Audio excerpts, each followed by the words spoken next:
then one night I got a phone call from Lucille, and she said, Howard, I don't have anybody else that I can call. Tony's not around. I can't find him. And our office has been burned. Someone's torched our office. Can you come down? I said, sure. So I got in my car and went down to our office. Our office was on Main Street maybe it was on State Street.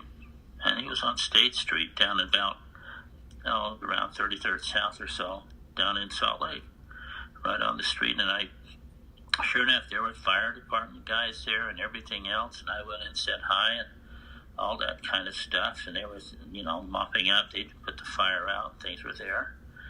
But the windows had blown out. The big windows that were right on the sidewalk, they'd gone.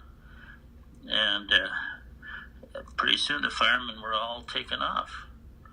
And I said to Lucille, well, I'll stay here at the office just so that we don't have vandals come in here and thieves and everybody else and, mess around. And so I drew up one of our big chairs right up next to the window. There was a desk and a chair and me in it.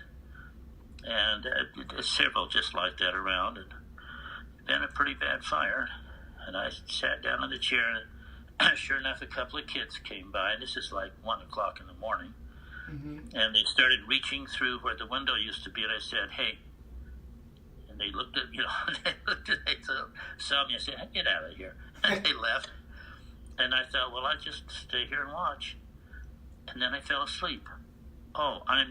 Immediately I just fell asleep. The next thing I knew, I was waking up with the sound of fire, noise and crackling.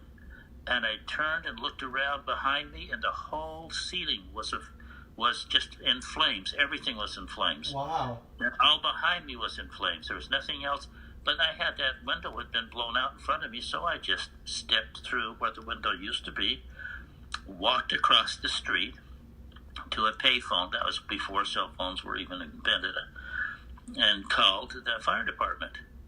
And they came back, but this second time it was really burned.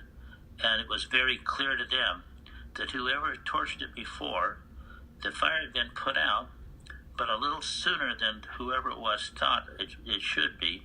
And so they come back in, and one of two things. Either they didn't see me, or they didn't mind if they killed me. Wow. That was the only two choices. And very simply, the Lord saved me. The Lord saved me absolutely and completely. And I was saved. The police had me take a lie detector test, which I did. No problem. I obviously was not any problem with that. I had nothing to do with that fire. However, some of the people said to Tony, of course it was a professional job. They said, people think I'm connected with the mafia. I'm not connected with the mafia. If I was connected with the mafia, I wouldn't be as poor as I am. And it would be a little different than this. It wouldn't be that. So that was an interesting type thing when the Lord just saved my life. He has saved my life over and over. All the days of my life when very easily I could have been, into the spirit world real easy. That was one right there. Wow. But that was it. That was just one of those things.